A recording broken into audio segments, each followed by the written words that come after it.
Welcome to Alaska Weather, a production of Alaska Public Media and the National Weather Service, Alaska Region. Produced and broadcast daily from the studios of KAKM, Alaska Weather provides complete forecasts, public, marine, and aviation for all of Alaska. Alaska Weather is made possible by the following sponsors. Indie Alaska is an innovative weekly web series capturing the diverse and colorful lifestyle of Alaskans. Real stories of everyday Alaskans at work and play. Supported in part by Alyeska Pipeline Service Company.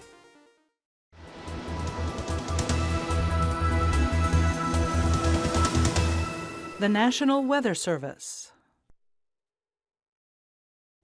Good evening, everyone. I'm meteorologist Dave Snider with the National Weather Service. It's the 19th of September. As always, we encourage you to stay up to date with your local weather information. You can do that very easily by going to weather.gov/Alaska, or if you've already got it bookmarked as arh.noaa.gov, that'll work just as well. The weather info line is open at 1-800-472-0391, and you can find us on Twitter, Facebook, and on YouTube during the day. By the afternoon, you know you get your daily afternoon map briefing around 4 o'clock or so on the YouTube channel.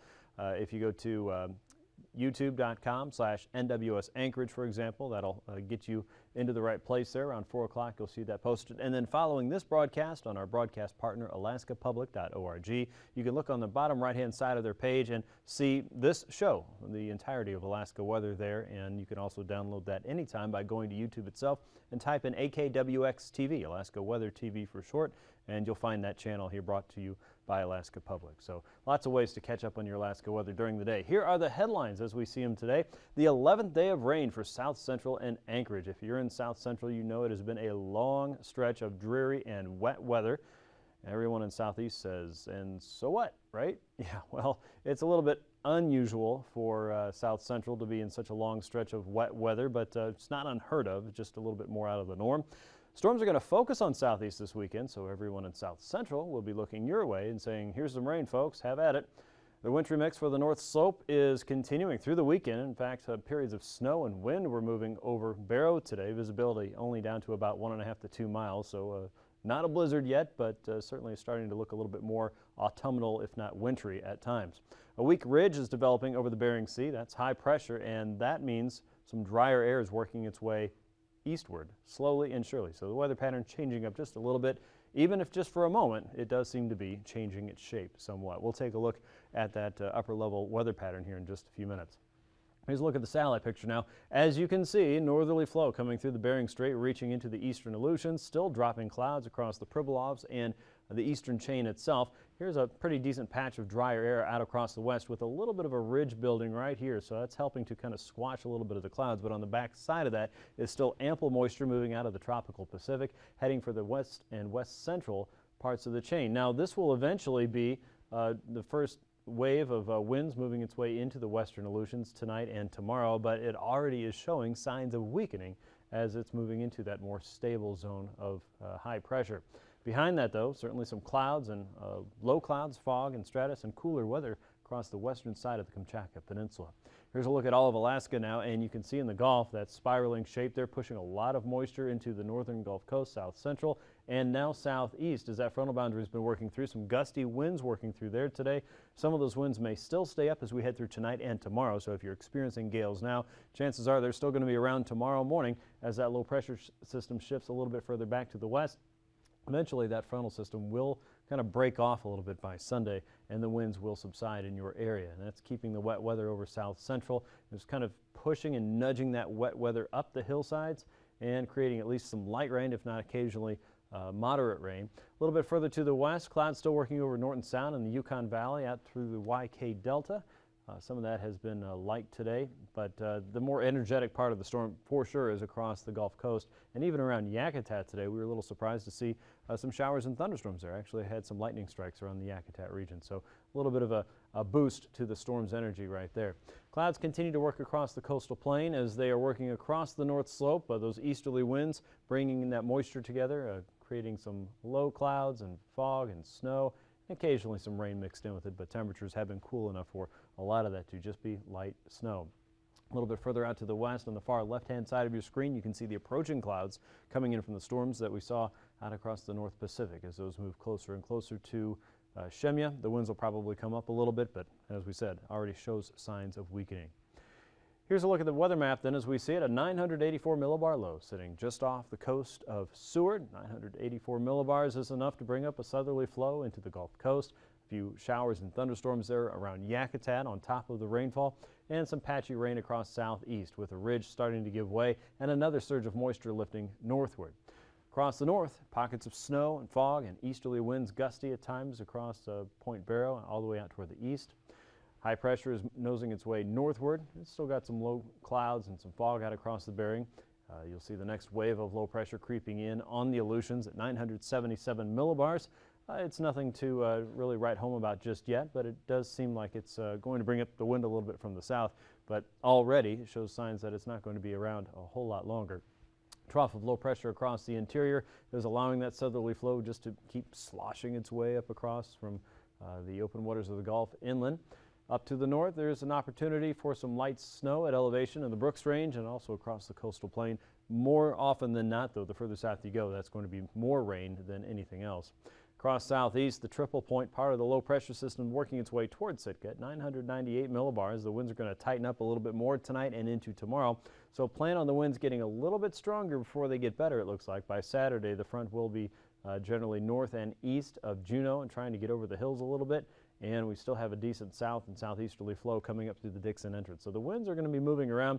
The worst, though, should be in the morning. So if you've got plans to go out tomorrow, plan on the winds being strongest probably in the morning. And by the end of the day, the winds may reverse course, but they should be subsiding, diminishing. Out across the southern Bering Sea, a 1,013 millibar high is showing up on the chart. It's not terribly strong, but it's enough to punch through some of the clouds and break up those stronger winds from the south. By Sunday, you can see it's jumping northward very quickly up toward the Nome coastline up around St. Lawrence, Wales, and Dahl Point. Low pressure just north now of Shemya at 990 millibars will bring the front closer to Adak and Atka and into the western part of the Bering. That's going to run into a lot of the drier air, though, so as this is becoming occluded and kind of wrapping up on itself, it should start to weaken fairly quickly. There will still be some storm energy back to the west, but the business end of the front, as far as the Aleutians are concerned, should be weakening as it moves eastward. Low pressure across the north and eastern Gulf will continue to bring that frontal boundary wrapping around it here, but this again is showing signs of filling in fairly quickly for Sunday into Monday. Still a potent little system there for Sunday, and it will keep the rain going across coastal regions, but finally, in the Matanuska and Susitna valleys, if you've been waiting for a better day to fly, you might get it on Sunday afternoon, but you may have to wait a little bit for Sunday morning to clear up a little bit with low clouds in place. The wind should lessen, the visibility should improve, and if you're out across the YK Delta, things look a lot better on Sunday for you than they have pretty much for the last several days. Low pressure across the Brooks Range will keep that front in place across the higher terrain, and that means opportunities for fog, for flurries, for a little bit of rain and snow there, especially on the north side. Better chance that that's going to be mixed in with rain across the south-facing slopes there with more of a northeasterly flow, bringing in drier and continental air from the Yukon. So some changes coming our way, some improvements to be had, and more rain heading for southeast as south central tries to wring it out. Temperature-wise this afternoon, southeast was looking at readings in the mid to upper 50s. Around Haida Gwaii, it was 61 degrees, 60 around Kodiak. Prince William Sound saw temperatures in the lower to mid-50s, 51 in Anchorage, 52 in Talkeetna. Fairbanks was 61. Around Northway and Eagle, readings were straddling the 60-degree mark there as you ran up the Alcan. 54 in Fort Yukon, 57 in Bettles, 52 in Ambler, 41 around Anaktovik Pass, the Arctic coast in the lower 30s for the most part. Barrow was 33, Kaktovik 35. Understand some great polar bear viewing there right now since the ice is so far offshore. 45 around Kivalina and 49 in Kotzebue with Shishmaref at 45, 51 around Nome, and Unalakleet showing temps in the upper 40s and lower 50s, with McGrath at 54, about the same around Grayling, and temperatures in Bethel only 51 today at 48 in Nunivak Island. Around Bristol Bay, temperatures made it into the mid to upper 50s late this afternoon. Lake Iliamna around 57, mid 50s for a good chunk of the Alaska Peninsula, cooling off below that mid 50-degree mark there around Sand Point out toward False Pass and Cold Bay, and a little bit of a cooler day around St. Paul and St. George with Dutch Harbor, Unalaska at 50 and low 50s for the central and western chain. Overnight lows then back in the upper 40s to low 50s for a good chunk of western Alaska, southwest Alaska, including Bristol Bay. North of Ammonok, 39 degrees. A little bit cooler still around the Norton Sound region, 36 in Nome. Around Kotzebue Sound, temps are holding at or just below 40 degrees tonight, 31 around Barrow. Mid to upper 30s for many areas along the Alcan border. Inland toward the middle Tanana, lower 40s there. South Central just shy of 50 degrees for many, 47 though in Kodiak. Upper 40s and lower 50s for southeast, with highs tomorrow back in the upper 50s, even 60 degrees for some places like Ketchikan, Annette, up towards Sitka. It won't quite be that warm for South Central and Kodiak tomorrow, probably upper 50s for many, including Kenai and Soldotna. Prince William Sound lower to mid 50s, still a lot of clouds and light rain there. Mid 50s around the middle Tanana, up around Ambler and Bettles, lower to mid 40s for some. A little bit milder the further east you go toward Fort Yukon at 51. Upper 30s for most along the Arctic coast tomorrow, including Wainwright at 38, Prudhoe Bay about 37. Kotzebue Sound temps in the mid 40s, 46 in Nome, and about 50 for Nunivak Island. Here's a look at flying weather. IFR conditions along the Arctic coast are expected to continue for tomorrow afternoon, and for southeast you'll see some improvements from Sitka northward toward Gustavus and almost to Juneau, but it's going to be close. Probably big improvements on the western side of the Lynn Canal rather than the eastern side. Out across South Central, widespread MBFR through the Matanuska and Susitna valleys. Now if you're flying out of the Anchorage Bowl up toward Glen Allen, things should improve at least somewhat the further east you go from the Tanita Pass region, but getting through there might be a little bit on the low side. Around areas closer to Fairbanks and northward, you might run into some pockets of IFR. And out across the west, of course, as that frontal system approaches from the west and south, IFR will be developing for some of the central chain. Here's your pass conditions then. AKwx Pass will probably start out at IFR. MBFR conditions by late afternoon. Same goes for Adigan Pass. Some improvements should be seen during the day. Lake Clark and Merrill Pass, we expect to see MBFR through a good chunk of the day. Rainy Pass should be marginal through most of the day, and as you go toward Windy Pass and also Isabel Pass, just the entire area is going to be hovering in that marginal kind of category throughout your Saturday. Mentasta Pass at this point still looks to hold at VFR, so if you've got some flying to do out that way, I think things will be okay. Tanita Pass probably holding at MBFR through most of the day. Portage Pass, again, South Central, just kind of covered in the muck at MBFR. And Chilkoot and White Pass also maybe starting at IFR in the morning, but probably most of the day holding at MBFR. Freezing levels show the coldest air is not just dropping or surging southward yet, so good news there, I guess. Surface freezing line hovering very close to the Brooks Range summits, 2,000 and 4,000 foot freezing levels holding very close to the Bering Strait, and 4,000 to 6,000 feet there across the southern tip of the Alaska Peninsula out toward Unalaska and Dutch Harbor, and then things get a little bit warmer thanks to that system working its way northward into the Bering. We still have a wealth of warm air across the Dixon Entrance and central and southern parts of southeast, levels there between 6, 8, even 12,000 feet. Most of the mainland of Alaska is between 4 and about 6,000 foot freezing levels there as we start tomorrow morning. Icing potential, there is some. There's still plenty of moisture to be had, but those levels are still pretty high up there to get into the meat of that icing risk. So above 6,000 to 8,000 feet there for the central and eastern parts of the mainland, including the Arctic coast, and probably a risk of some light to isolated moderate across the southern sections of southeastern Alaska, with most of the west coast, most of the Alaska Peninsula, Kodiak Island, and the chain not seeing any major icing issues tomorrow. Your jet stream shows just a speed racetrack right across the Pacific there. It's just heading due south and east. 110 to 140 knots. This is going to keep a lot of the moisture and a lot of the next round of storms from just working their way in from the eastern Pacific. We also have a little bit of a ridge trying to develop here across the Bering. It's not terribly strong, but it could be a little bit of a game changer here if that can help to push low pressure a little bit further east. But for right now, the pretty pronounced trough across the mainland of Alaska and the Gulf of Alaska, that's keeping the moisture moving north into the eastern sections of Alaska, Prince William Sound and South Central, and certainly southeast, with some drier weather working into the west coast. So that's your upper level look. Below that at 9,000 feet, a weak zone of circulation there across the North Slope and across areas closer to Castle Cape and the southern coastlines of the Alaska Peninsula. That's keeping winds up around 10 to 15 knots from the south and west for a good chunk of central and eastern Alaska. Southeasterlies also coming into southeastern Alaska. I guess this would be southwesterlies coming in. 45 to 50 knots, and more of a southerly flow for the central and western chain as high as 50 knots. But again, a lot of protection from that very fast westerly flow that's just south of us. High pressure also across the Bering. Showing up a little more prominently here at 3,000 feet, you've got more of that west and southwesterly flow for the central and western chain. Northerlies coming down the YK, even in the middle Yukon Valley, about 15, maybe as high as 20 knots. That circulation is a little bit further south in the Gulf here, and we also have our circulation up north. That's keeping a southerly flow working up through the Kenai Peninsula, about 10 to 15 knots with light southeasterlies coming in for southeastern Alaska. So turbulence, we are still looking at widespread areas of light to isolated moderate, and probably a decent risk for some occasional moderate tomorrow below 6,000 feet, and that's really most of southeastern Alaska tomorrow. The worst weather should be in the morning as far as the winds go and as far as visibility goes, as that front is still working its way ashore.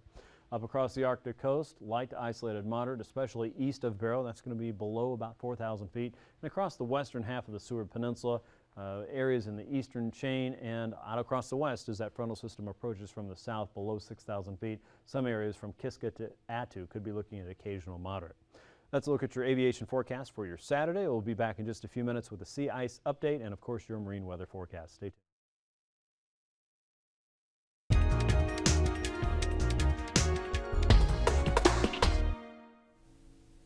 Good evening, I'm Harry Keeling, and on behalf of the Alaskan Aviation Safety Foundation and Alaska Public Media, welcome to Hangar Flying.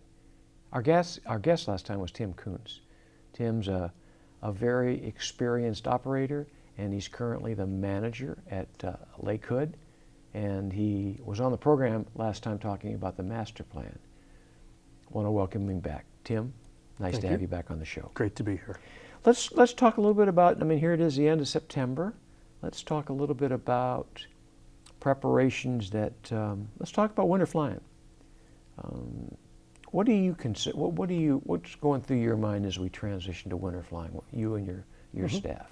Well, sure. Well, as we lead into that, one of the wonderful things about Lake Hood is that I think we can offer something to just about any type of flying that you'd care to do. You know, we can provide asphalt because we are part of Ted Stevens Anchorage International Airport. We've got gravel at the Strip, and we've got water on the lake. Now the water at times is soft and at other times it's hard.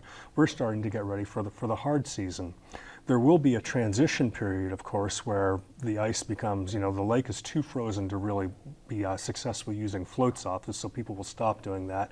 And later on, it'll become strong enough that folks will want to get out on the skis, and they're more than welcome to take advantage of that, those that do. Now, as they start thinking about getting their planes off the ice, one very simple thing to keep in mind is that you don't want to wait too late, because there will come a time when finally the lake will freeze over with a thin film of ice on it. Out of the water. Yeah, and if you're still in the water, well, that will make it a little bit dicey for you getting out of there. So always good to make plans early. And where are you going to keep your plane? If you are one of our people lucky enough to have one of the float slips there, are you planning to put it up on the bank? Do you have another storage location? Never too early to start thinking about these things, but most folks like that, they've probably already got these plans long made up and long traditions going on. But just some simple things to keep in mind, particularly for some of the newer folks, is making sure that your tie-down anchors are adequate.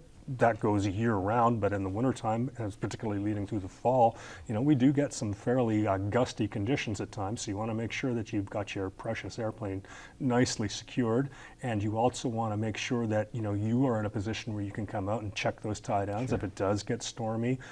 Also, when we finally do start getting snow, you're going to want to be able to keep your wings clear of snow, because you don't want to let too much build up on it. If you're not going to be around, good idea to have a buddy who's going to come and help you out, whether it be one of your neighbors or one of your friends, and also make sure that we have good contact information so that we can get a hold of you if we see anything going on. Right. Now talk to me about the process where, as the lake freezes up, when and how do you determine it's safe for operation? Well, we will determine that it's not safe for operation when it first freezes up. The decision is kind of made for us, because you're not really going to want to go out and do any operations on a very thin ice surface. Sure. But as it gets thick enough for people to go out on it, so initially we will NOTAM the lake closed, but pilots are pilots, and the ultimate responsibility does fall to the pilot. So we can have it NOTAM closed, but individual pilots are still going to make their own decisions as to exactly what type of surface they'll accept for it. However, we will note them at closed, and then as we find that the ice is thick enough and smooth enough that we think it's safe to get out there, we will remove those NOTAMs. So there'll never be an official announcement that the lake is open. It's simply that the NOTAMs marking it closed have gone away. And following that, then we'll try to be as descriptive as we possible with what the conditions are out there, again, so the individual pilot can make his own decision as to what he or she will accept. What do you use as a guideline on depth of the ice? Well, we're looking for absolutely a minimum of 6 inches before we'll even put anybody out to measure it, and then we're looking for approximately a foot before we consider it truly safe by our criteria. Okay. Talk about grooming. When it freezes up and you start getting snow, how do you determine when and how you're going to groom? Okay. Well, when it first freezes up, we may, depending on what the conditions are, simply have a skating rink out there. And again, if it's strong enough and people want to get out there on their skis on the ice, they can, but skis do like to have a little bit of directional control, so some sort of a snowpack is certainly going to help with that, but we are not going to prevent somebody from getting out off there. Then as we start get snowfall, we consult with local pilots and some of our local experts as to whether or not grooming is appropriate. Plus, we have our own experts that have been doing this for a long time. You know, simply because it snowed doesn't necessarily mean want to get out and groom a surface that might be perfectly fine as it is. However, on the other hand, there is a lot to be said for trying to knock some of it out of the air, out of the snow, build up a good base, get things going. So we try not to mess up a fine situation, try not to fix it if it isn't broke, but we also try to stay ahead of it if we can and get out there and get it groomed before ruts start developing, before we get an uneven surface. So it's really much more art than science. Okay. Tim, thank you for being on the program tonight. We've run out of time, as it always seems like it happens, but appreciate your thoughts and your words on winter flying, and a lot of us are looking forward to that, and thanks for your leadership at Lakewood. My pleasure, sir. Thank you. Ladies and gentlemen, I hope you enjoyed the program tonight. Again, brought to you by the Alaskan Aviation Safety Foundation. All members supported, so please renew your membership if you haven't had a chance to do that. And you can go on our website, www.aasfonline.org. Until next time, fly safe.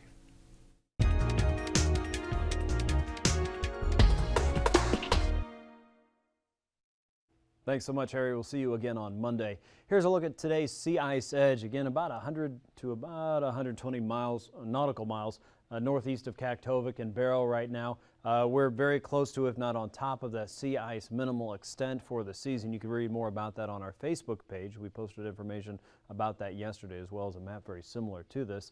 You can see the ice pack is pretty far north. Right now there's a little bit of brash ice that's very close to the edge, and with the easterlies flowing, there's no doubt there's little pieces of that flowing along as well.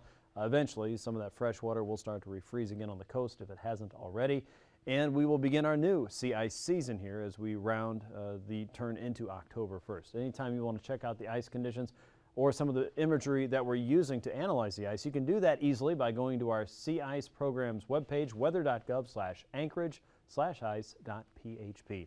Here's a look at southeast now. A pretty stiff southeasterly flow coming up through the inner waterways, 30 to 45 knots there, considerably stronger in the south, with seas in the morning around 13 feet and then diminishing to 9 feet there. So improvements during the day to be had. West and southwesterly flow south of Sitka on the coastal areas, 14 to as high as 18-foot seas there, again mostly in the morning. Southerlies outside of Yakutat also around 18-foot seas there, 40-knot winds coming in, and by the end of the day these winds are going to be turning a little bit more as the frontal boundaries shifting in. By Saturday or Sunday, you should certainly be able to see the changes there. A south and southeasterly flow coming up through the central and southern inner waterways. Southerlies continue inside the Lynn Canal, also looking at 3-foot seas there on a 15-knot wind. For Saturday in south central, a southeasterly flow inside of Prince William Sound. Light winds there in the north and westerly coast. A southwesterly flow east of Kodiak Island. Otherwise, light winds around Shelikof Strait and west of the Barrens. A light southerly flow still working up the Cook Inlet, and as long as we have that, those low clouds are going to be on top of us with areas of light rain and drizzle. But by Sunday, northerlies develop and improvements had in pretty much all areas. Light winds continue in the Cook Inlet and inside Prince William Sound. Northwesterlies coming across the Barrens might be a little faster there, around 25 knots, and you can see the winds coming out of Resurrection Bay and Prince William Sound and east of the Barrens still running around 20 to 25 knots with 5 to 6 foot seas in the west. Across the Alaska Peninsula, north and westerly winds continue at 15 to 20 knots, 5 to 8 foot seas on the Bering side and 5 to 6 foot seas on the Pacific side. By Sunday, northerlies are still in control there with 15 knots, 3 to 5 foot seas on the Bering and 5, even 4 foot seas there, in fact, across the Pacific on Sunday afternoon.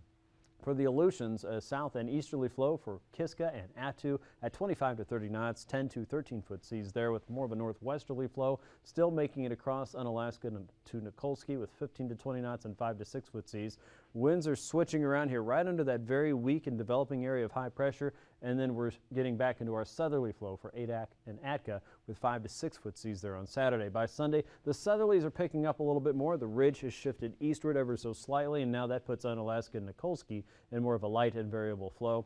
South and westerly winds are picking up toward Kiska and Attu at 25 to 30 knots, again 6 to 12 foot seas expected there for Sunday. Northerly still in command for the west coast and through the Bering Strait. Some of those will still be gusty tonight and tomorrow, but they diminish somewhat around Gamble as we head into Saturday. 5 foot seas there, 6 foot seas outside of the Kuskokwim Delta, and variable flow around the Pribilofs and the St. Matthew Island waters. Winds pick up there a little bit more on Sunday, a southeasterly wind up to 20 knots with a 10 foot sea, and you can see those offshore winds developing with northeasterlies around St. Lawrence, 25 knots with a 5 foot sea, northerlies south of Makoriak with a 5 foot sea there as well. Variable flow around the Pribilofs.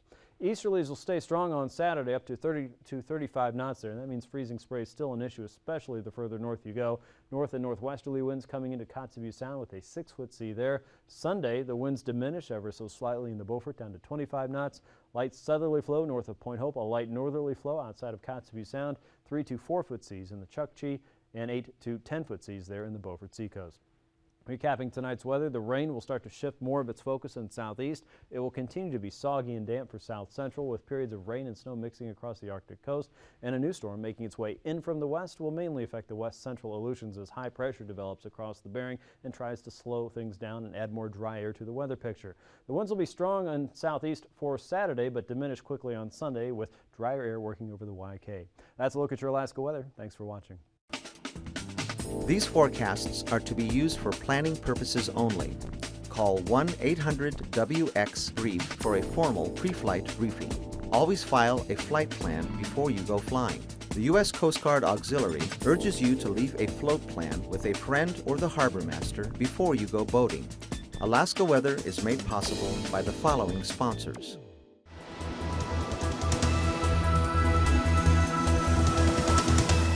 The National Weather Service.